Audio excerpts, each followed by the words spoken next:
100 years ago now, this building here in downtown Vancouver was constructed, and since that time it's seen many different uses. 10 years ago though, one of the apartments upstairs was taken over by a couple of interior designers who turned it into a small space marvel.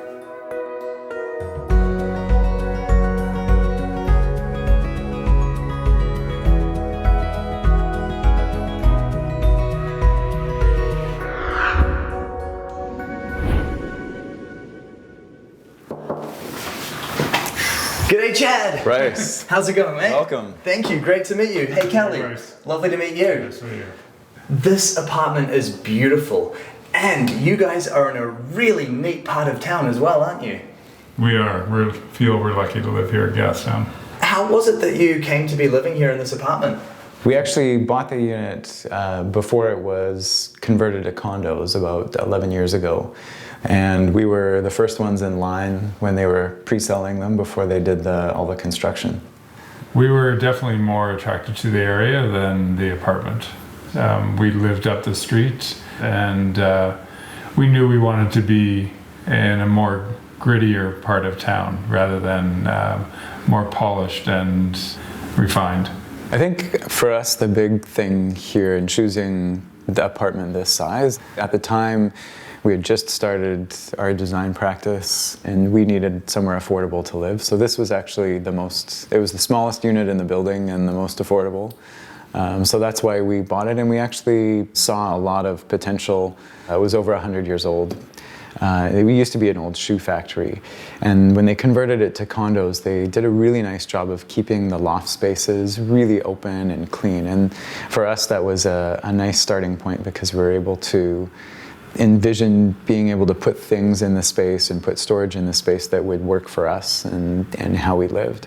And so it was kind of a clean slate for us in order to start and make it something that was really functional for us. So this is your entranceway. First of all, let's talk about this. We wanted to create a feeling of separation between the entrance and the rest of the space, because when it was open as a loft, it's only 10.5 feet wide by 50 feet long. So it felt very much like you could look through to the end of the apartment and kind of miss everything. And there wasn't really a sense of entry and kind of leaving the day behind. So we decided to use a concept of an igloo and have a feeling of a compressed entrance opening up into a bigger living space. So that's what this area here was supposed to feel, almost like you were still outside in the Canadian winter, and then going through a little bit of a corridor with a lower ceiling to get into the living space. So this actually used to be a closet right here. So we took the closet out just to open it up and create a little bit more of a space and have a desk that's a little bit separated from the rest of the space. And then what do we have behind me here? This is actually the bathroom. So it's behind a big concealed door so that it looks really minimal and you don't really notice it in the space. Well, can we take a look in the bathroom and see what you've done? For sure. This is really nice. I love the tile work in that shower. Thanks. That's actually, it's slate, which is fairly local in BC. Yeah. Beautiful. You've managed to fit a bathtub in there as well. That's definitely nice. We did, yeah. And can you tell me a little bit about the design of the bathroom? I mean, it's a pretty standard 5x8 bathroom for a North American market or a condo building. But we focused on the vanity area of it a little bit and tried to get as much storage as we could. So we've got a big medicine cabinet above the toilet, and then underneath the sink, still floating, so it feels a little bit lighter, but we integrated the trash can and the tissue holder under the sink in the drawer. Cool. Well, should we go into the main part of the apartment and check that out? For sure. All right. In this part of the apartment, we've got kind of storage space for things like our sporting equipment and stuff. So Kelly and I each kind of have our own locker to store our ski equipment and bike stuff, and we're in BC, so we do a lot of stuff outside. And then moving into this space, we've got clothing closets for each of us, which is nice, probably more than you'd get in a regular condo. And then here we've got our washer and dryer, and we also built in a closet that has ventilation so we can hang things to dry, like our sporting equipment or things like that. And that pulls ventilation through the bedroom, which is above. and ventilates the air out and kind of dries things at the same time. And one of the things that I can immediately see that you've done really well in this apartment is you've approached the design from a very three-dimensional aspect, haven't you? Using each and every inch of the space very cleverly. We have. We've used every space for storage that we've actually minimized the amount of impact the storage would take. So we have more living space. Speaking of the living space, I really like how moving through here, you've got this beautiful feature window right at the end of the apartment. The window kind of, it draws your eye out into the space, and there's some great trees here. We're actually on the 5th floor, but they planted trees on the building behind us, so in summer we get to see a lot of greenery, which is unique in this part of the city where it's pretty built up. And then, tell me about your kitchen design. So the kitchen, we wanted to keep it as thin as possible because this is actually the narrowest part of the house. There's a lot of plumbing stacks and ventilation and stuff in this wall, so we couldn't extend it the full width of the apartment. So we actually narrowed the cabinets so that it just fits the cooktop, but it still has enough space for all of the storage. Below and in the backsplash, we used actually a big porcelain slab so that it's seamless all the way across, but incredibly durable. So as a backsplash, it's really easy to use. And then you've managed to create a really nice nook for the coffee machine as well? Yeah, in between all of the plumbing stacks and things that were in the wall, we found a little bit of a niche.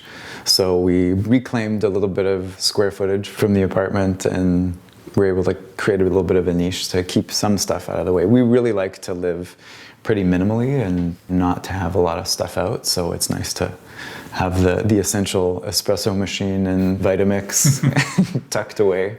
Absolutely it is. So I see you've got a good sized sink, there's an oven, there's the cooktop here, but what I do not see is a fridge. What are you doing for that? We've put it actually into the igloo, kind of like an ice box, Uh-huh. and put it behind one of the panels. Very clever. Yeah. And then down the end here, we've got your lounge. Another kind of important thing for us was to be able to have a space where we can really relax and put our feet up and watch TV and Watch Netflix. watch Netflix. All the stuff that makes a home a home, right? And we also wanted to make it comfortable. And this is the fire part of the igloo, where we could gather around the fire and be cozy. And I think we've maximized the amount of furniture pieces that we could put in.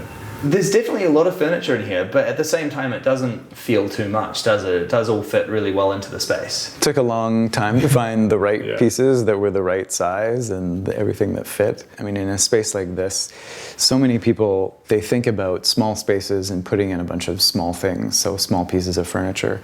But what we try to do with some of the pieces is actually create bigger gestures, like this USM console that's quite a big piece. It's 13 feet long. But it actually makes the space feel bigger because it feels like it's part of the architecture. And then there are those things that you just don't want to downsize, like the couch.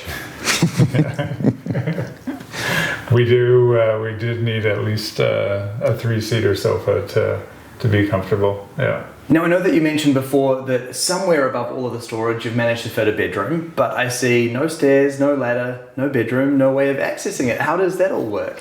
It's actually behind one of the panel doors. We decided we'd hide it off so it would feel, if we did have people over, that it felt like no one was in our private space. Very cool. It really is astounding how much functionality you have managed to pack into that space.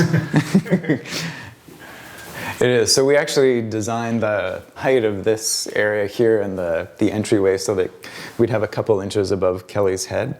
So he can get in and even if he's wearing shoes, he can fit. Yeah. And then upstairs, this is where the door is to the bedroom. And upstairs, I can stand in the bedroom. Kelly can't, but Right. I can. The way that the steps are configured is you get a full tread so that when you're walking up the stair, you've got something to step on, but it's in the compressed space, so it takes up about the same amount of space as a ladder. Very clever. And then this is really cozy what you've done up here. It's a little tighter. This was the space that we knew if there was anywhere to sacrifice on some cubic footage, this was the area above the bed. So we have to crawl in from the end, but we do have a king-size bed here. So we've got lots of space. And the ventilation is just in the back there that pulls the air out and makes sure it doesn't get too hot in the summer. This is definitely quite a confined space. You don't have a tremendous amount of headroom in here. And it's interesting as well because it is very private and very closed off to the rest of the living space. So what were some of the things that you've done in here to not make it feel too compressed?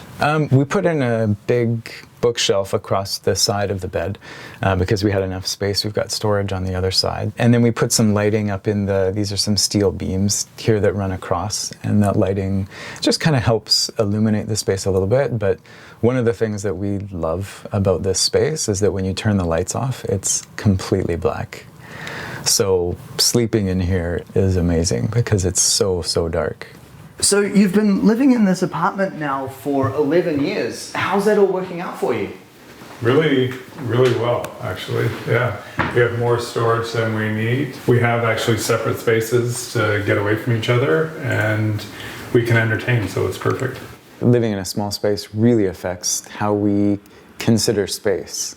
I think we have a deeper respect for the cost of space and the efficiency in creating a really good plan for using a space. So by having a lot of the storage in the center and having the entry in the bathroom and a lot of the closets kind of closer towards the door, somebody else can be in this area making breakfast or eating or relaxing.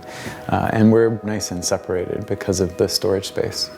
And can we talk about the budget that was involved in realizing the renovation project here? For construction, probably around $70,000. But a lot of our friends in the building industry and the design industry helped us out with products and things, so that was a huge bonus. That's a phenomenal result. And you've built a tremendous amount of functionality into what is otherwise a very small apartment, haven't you? We have, and we're so happy with how much storage we have and that everything kind of has its own space. We kind of take that now into a lot of the work that we do with our clients and make sure that even if a home is a little bit bigger, that we organize things really well so that the bigger spaces can feel big and spacious and open.